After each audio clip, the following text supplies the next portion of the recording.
Déterminer la consommation de délai dans un chantier.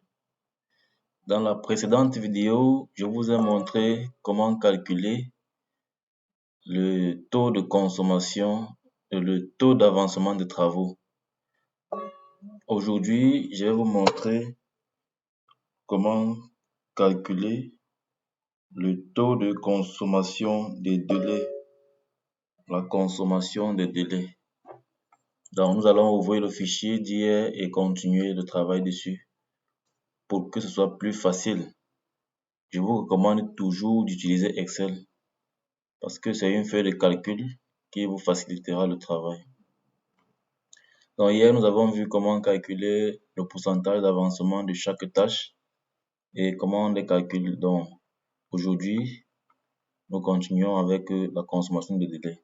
Déjà, ce qu'il faut savoir, c'est que pour calculer les délais, il faut déjà savoir la durée de chantier et il faut aussi avoir l'ordre de service de démarrage du chantier. Donc, je vais vous présenter un exemple pour que vous voyez un peu à quoi ça ressemble. Donc, ici, c'est l'ordre de service de démarrage du chantier, signé par le maître d'ouvrage et notifié par le chef service du marché. Ce qui nous intéresse ici, c'est la date de décharge de l'entreprise.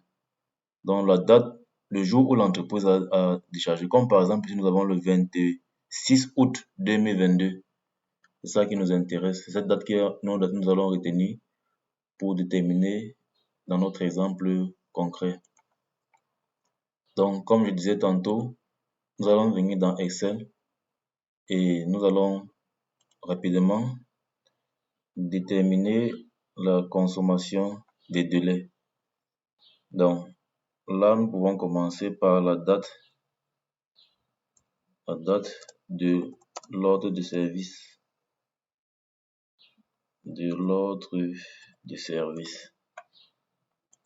Donc, on avait le 26 août.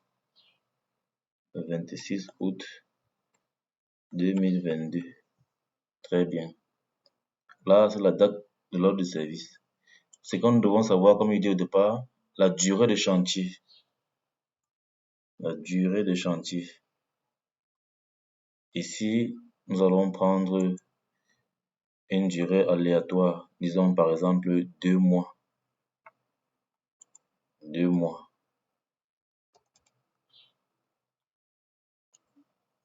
Donc, dans le contrat, on dit durée de chantier 2 mois. Généralement, je conseille aux ingénieurs de convertir ces mois en jours pour avoir plus de précision dans le calcul. Je vais prendre un exemple. Si on est le 26 août 2022 et qu'on doit utiliser 2 mois, ça veut dire qu'on va aller du 26 août au 26 septembre et du 26 septembre au 26 octobre. Ce qu'il faut retenir, c'est que entre août et septembre, c'est 2 mois qui ont une différence en termes de jours. Donc, en convertissant en jours, on va effectivement se rendre compte que il y aura comme un jour en moins. Parce que août a 31 jours, mais septembre n'a que 30 jours. C'est pourquoi je préfère qu'on convertit en jours, ça augmente la précision. Donc, dans le cas présent, si on veut convertir du 26 août au 25 octobre, on aura exactement 60 jours. Donc, en jour, on aura ici 60 jours.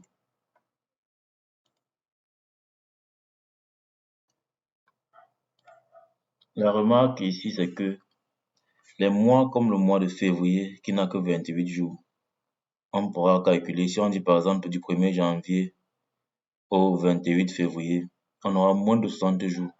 On aura à peu près 31 plus 28. Donc, ce sont les cas d'exception et qu'il faudra toujours prendre en compte dans l'évolution. Parce que si l'évolution, si les jours sont mal estimés, on pourra avoir l'impression qu'on a des jours supplémentaires alors qu'en réalité, on n'en a pas exactement. Donc, on détermine on convertit la durée du chantier en jours et par la suite, on va nommer la date du jour date du jour.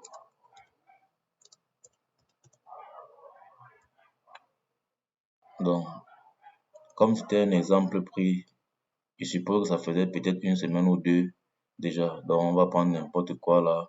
Prenons le 3 septembre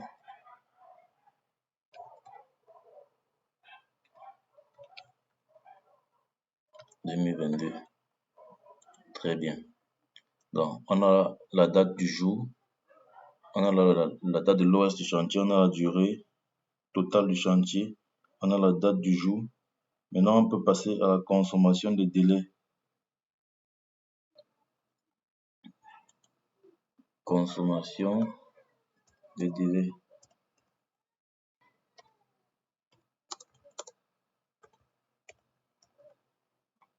Très bien. Ce n'est rien d'autre que la différence entre la date de notification de l'OS et la date du jour. Donc, on a de manière globale, en jour, on a 8 jours de délai consommé. Faisons plutôt l'inverse.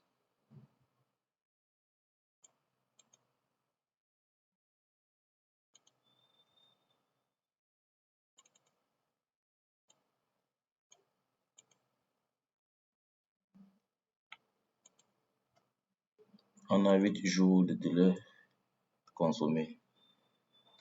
On peut également le convertir en pourcentage. 8 jours, ça représente quel pourcentage sur le délai consommé? Et c'est très simple. Donc, on va prendre ça en pourcentage. Consommation de délai en pourcentage.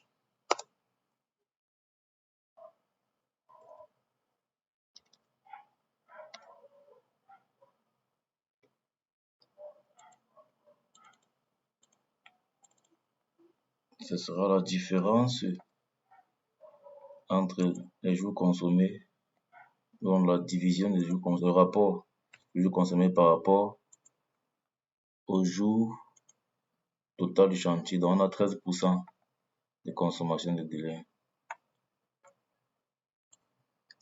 Cette méthode de calcul est valable tant pour la maîtrise d'œuvre que pour l'entreprise.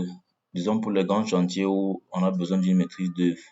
Mais pour les petits chantiers, l'entreprise elle-même peut utiliser cette manière, cette méthodologie pour calculer et évaluer sa consommation des délais. Ceci, c'est pour se rassurer qu'on n'est pas en train d'accuser un retard. Parce que comme vous pouvez le constater, nous avons un avancement des travaux de 14% et une consommation de délai de 13%. Donc là, le rapport est clair, l'entreprise est en train d'avancer dans les normes, elle respecte les délais déjà. Si l'entreprise continue dans la même lancée, elle pourra finir ses travaux avant la fin des délais, ce qui est une très bonne chose. Et il y a ce qu'on appelle l'écart. L'écart, c'est généralement la différence qui existe entre la consommation de délais et l'avancement des travaux. Et cela se calcule en faisant tout simplement la différence, c'est-à-dire les travaux moins les délais consommés. Ça nous donne l'écart. Et lui, il s'exprime en pourcentage.